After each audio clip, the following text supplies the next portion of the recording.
Welcome, CDPE members, to this October CDPE member update.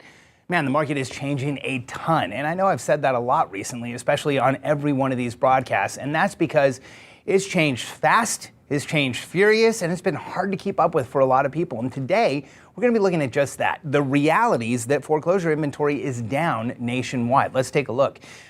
Foreclosures are down. Short sales are down. Distressed properties are down. Now, this means two things. One, that this is good for the market. This is good for you as a real estate agent. We're getting back to a market where distressed properties aren't the only leading cause of sales and growth. Now, on the other side, the second thing that it means is that foreclosures and people in foreclosure are becoming more of a niche market that you can take advantage of. Remember, my wife, Katie, made her entire business, one of the top producing real estate agents in South Florida, as a foreclosure agent in the hottest market in the country at the height of the market. So understand that this is an opportunity that will continue, but we do want to look at the realities of foreclosure inventory and how they affect you. So let's take a look. This is from the CoreLogic National Foreclosure Report, August 2013. According to CoreLogic, foreclosure inventory is down 989,000 units down that are in some state of foreclosure in August 2013. This is a 33% reduction year over year and a 3.2% reduction month over month. So this is a very big reduction and a big change.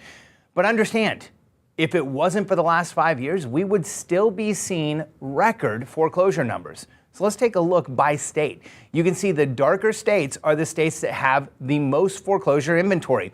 And we're seeing some new participants there. As you can see, we still have very high foreclosure numbers in some of the areas you'd expect. But the Northeast is starting to see very high foreclosures. Florida still off the charts foreclosures. And then Nevada still a very high number of foreclosures, and Hawaii as well, which surprises a lot of people. Judicial states have a higher percentage of homes in foreclosure, and if you go right down to the bottom there to that biggest part of the graph, well, that's Florida, still by far the highest foreclosure state in the country. Now, even as you go up the graph, understand that for most every state on this list, other than the past 5 years, these represent record foreclosure numbers. So when we look at CoreLogic states with the highest and lowest foreclosure inventory, let's look at percentages. So in Florida, 7.9% of all homes are foreclosure inventory, not in foreclosure, but have already foreclosed. New Jersey up in the Northeast, 6.2%. New York, 4.9%. Maine, 4%. And Connecticut, 3.9%.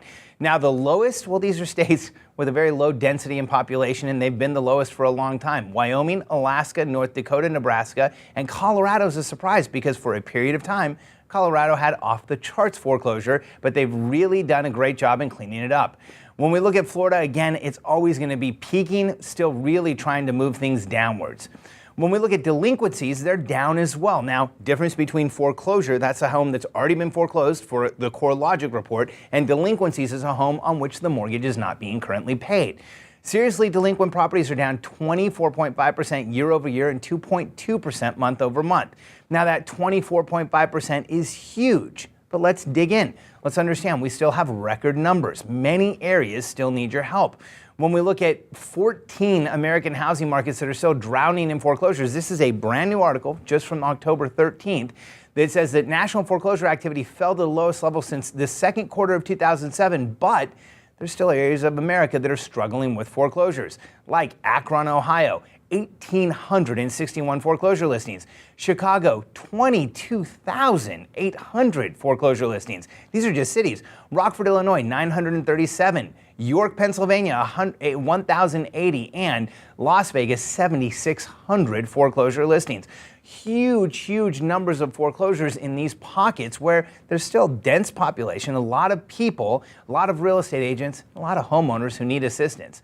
Now, Florida leads the nation in foreclosure filings. It's going to for quite some time. You know, Florida was the epicenter of the foreclosure crash. The very beginnings of where it started was a Tri-County area, that Broward, Dade, Palm Beach County area. And of the 14 cities listed by Business Insider and Realty Track as those with the biggest pockets of foreclosure, 9 were in Florida. Really, the entire state is still in distress.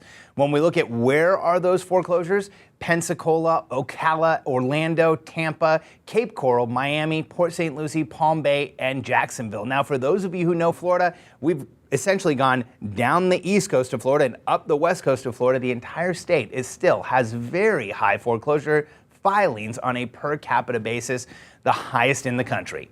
When we look at the National Association of Realtors existing home sales reports, distressed homes, which they count as both foreclosures and short sales, accounted for 12% of August sales. Now, this was down from 15% in July, and it's the lowest since monthly tracking began in October 2008. They were 23% in August of 2012, so it's almost a 50% reduction. Now, 10% of sales, 12% of sales is still off the chart historically.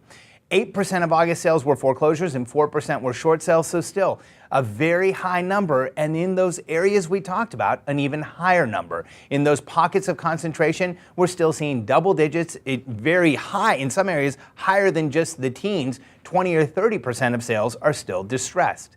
When we look at distressed properties as a percentage of sales over time, you can see this gradual decline. When we look at total distress, foreclosures, and short sales. So the total distress is that top line, foreclosures is the middle line, and then short sales is that yellow line at the bottom. Now, what I do want you to notice is that short sales and foreclosures for a while were getting right there neck and neck, and they still have periods where short sales and foreclosures meet. So the numbers are about even. That's because so many real estate agents are pushing to help people sell their homes that are in distress without going into foreclosure. So that's a good thing. It's positive. When we look at the short sales report from NAR, they say that they still offer a significant discount. Although a lot of people don't believe this anymore, 8% of August sales were foreclosures, 4% were short sales. Foreclosures sold for an average discount of 16% and short sales 12%.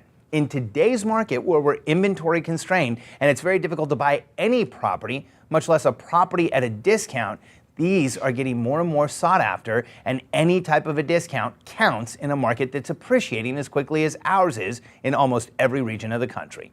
That 12% discount still offers a big advantage to buyers. So what does this mean for you? There's an opportunity. If you're in Florida, you still have the same market that we had just a few years ago. Florida leads the nation in distressed inventory, and homeowners need your help. Now, the opportunity, if you're in a judicial state, is that foreclosures take a long time to process, and people may be able to stay in the property for a while you help them with a short sale. Now, as far as the national recovery is concerned, short sales are becoming a niche market. Once again, there's less competition, there's fewer homeowners to help, but here's the reality. In the real estate market, things shift quickly, and a lot of people have completely ignored short sales. The agents who we know who are focusing on short sales are seeing more and more opportunity, not just from their normal marketing, but they're getting more referrals from other agents as well as they move away from distressed properties. If you're an experienced CDP, you know how to close these properties. This presents a huge market opportunity. So let's take a look at some questions that you've submitted. So Linda Alabach from Century 21 Alliance in Audubon, Pennsylvania asks, I have a short sale where the husband and wife are divorcing. She has no income and she is declaring bankruptcy. I understand that we can't close until the bankruptcy is completed. Does she have to put in all the financial paperwork if she is not paid on the loan and is declaring bankruptcy?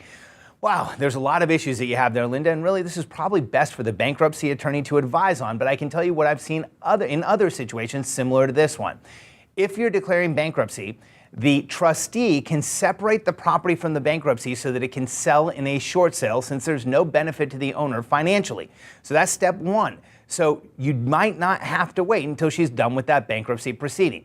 Now, if she does go through with the bankruptcy proceeding and her portion of that debt is written off, you're going to have a weird time closing there. You need to talk to the bankruptcy attorney in your area and to a title company in your area and ask them, how is a bankrupted mortgage from one of the people on the mortgage handled, and can it still close? Now, you ask, does she have to put in all the financial paperwork if she's not paid on the loan and is declaring bankruptcy? And the answer with most lenders is yes, unless she qualifies for one of the reduced documentation solutions that lenders have. If she's declaring bankruptcy, she probably has some challenges with her credit score, and that's where they look to see if somebody qualifies for a short sale with reduced documentation. Let's take a look at the next question. This is from Cheryl Romeo, Cheryl Romeo Real Estate in Accokeek, Maryland. Cheryl, thanks for the question. The seller of a short sale has recently opened 2 bank accounts in the state that she has family in and plans on moving there after her house sells. Will the address on these accounts, which is not the address of the primary residence that she is trying to sell and is living in, send up red flags? So Cheryl, this is a unique question because bank accounts these days are really just about any bank account out there, can be any address out there. In fact, I live in Texas, but my banks are in Illinois and New York and other places in the world. So reality is that they probably will not send up red flags. But here's what I do want to make clear. If the bank asks, has she moved out of the property? Is she no longer the occupant?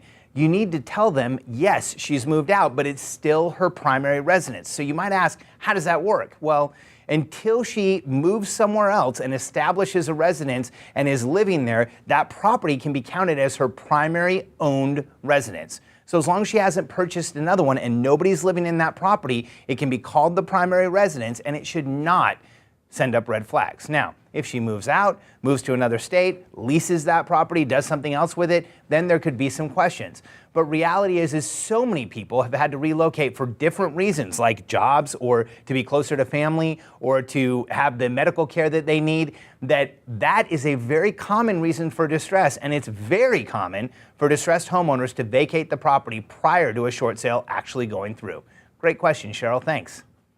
So if you have questions, I'd love to answer your question on a future broadcast. Just email it to questions@cdpenow.com. Again, that's questions@cdpenow.com, and you may be featured on a future broadcast here with me. So what does it all mean? The market's getting better. This is in reality a very good thing. You know, we want a healthy market. We want a market where short sales and foreclosures don't drive everything. However, we also want a market where CDPEs have opportunity, and I'll tell you, we are still there. As more and more agents turn away from distressed properties, as more and more people believe that the market is fully recovered, you and I need to know that 10% of all mortgages still nationwide are not being paid.